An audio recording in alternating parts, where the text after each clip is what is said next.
후보에게 사퇴는 이미 요구한 바가 있고요. 반복할 필요는 없지만 김문수 후보로는 이기지 못한다. 그렇다면 김문수 후보가 할 수 있는 판단은 명확할 겁니다. 예.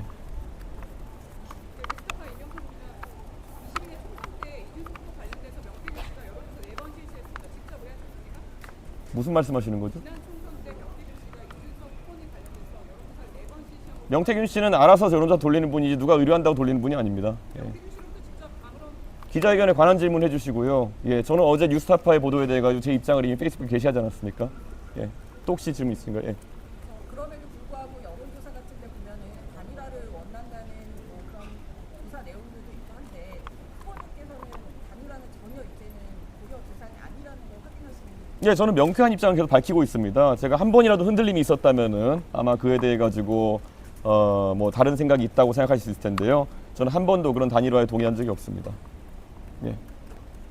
지난번에 한번 기자회견 하셨는데 오늘 다시 한번 하는 이유가 있나요? 반복해서 국민의힘 측에서 계속 이런 것을 가지고 결국 뭉개려는 전술을 사용하고 있기 때문에 저희도 입장을 강하게 표명할 수밖에 없고요.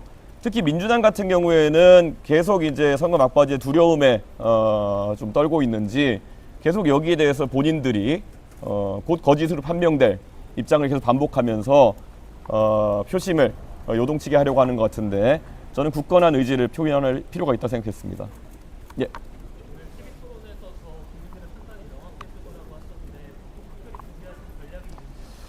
저는 외교안보 분야가 포함되어 있기 때문에 이재명 후보의 위험성을 드러낼 수 있는 부분이 굉장히 많다 이런 생각을 하고요.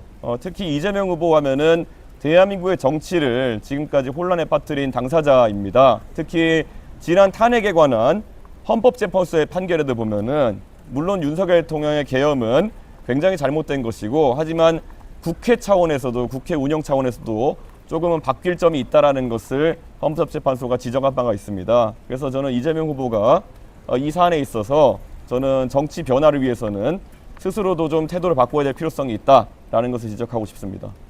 예.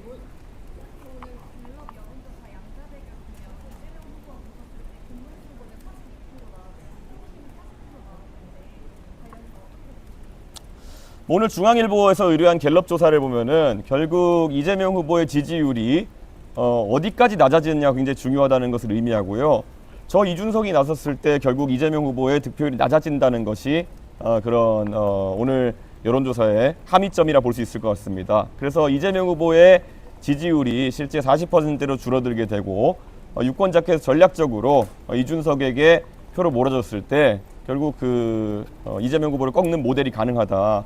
그거 외에 다른 모델이 있겠습니까? 김문수 후보를 통해서 견제하려고 했을 때는 계엄에 대해서 반대하는 유권자는 절대 이재명 후보에게서 김문수 후보로 표가 이전되지 않습니다. 하지만 선명하게 계엄에 반대했고 탄핵에도 찬성했던 이준석에게는 표가 올 수 있다는 것이 오늘 갤럽 조사의 함의이다. 이렇게 볼 수 있을 것 같습니다. 예. 혹시 김문수 후보의 사퇴를 설득하기 위해서 별도로 만드실 계획 있으세요? 예? 김문수 후보의 사퇴를 설득하기 위해 별도로 뭐 제가 뭐 사퇴 요정도 아니고 뭐 제가 그것을 계속 만나가지고 김문수 후보한테 얘기한다든지 아니면은 이야기할 필요는 없다 이렇게 생각합니다. 답은 나와 있는데 답을 받아들이기 어려운 상황이 있겠죠. 그렇기 때문에 뭐 김문수 후보가 어떤 판단하는지 개인의 자유겠지만은 결국은 이재명 후보를 꺾을 수 있는 방법이 있음에도 그것을 용기 있는 판단하지 못한 것에 대한 책임은 아마 김문수 후보가 져야 될 수도 있을 것이다. 이런 말씀을 드리겠습니다. 별도 회동 계획은 없다고 생각합니다. 예, 전혀 없습니다. 예.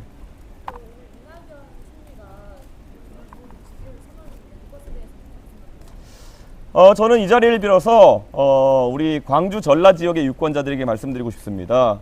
결국 지난 세월 동안에 호남에 대해 가지고 여러 정치인들이 적극적으로 호남의 정신을 실천하겠다. 그리고 호남 유권자가 바라는 바를 실현하겠다라고 해왔습니다.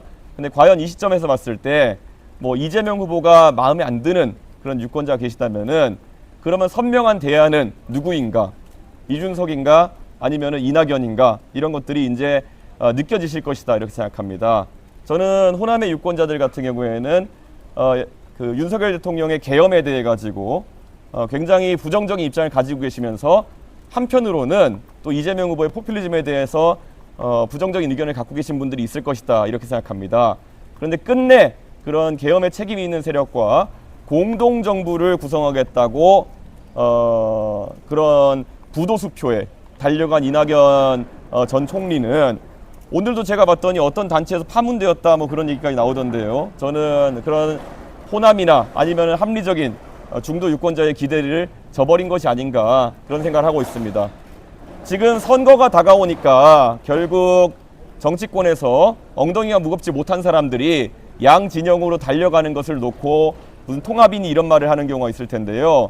저희가 그렇게 날아다니는 그런 사람들을 놓고 통합이라고 하기에는 그분들의 행보가 너무 가벼운 것 같다 이런 말씀을 드리겠습니다.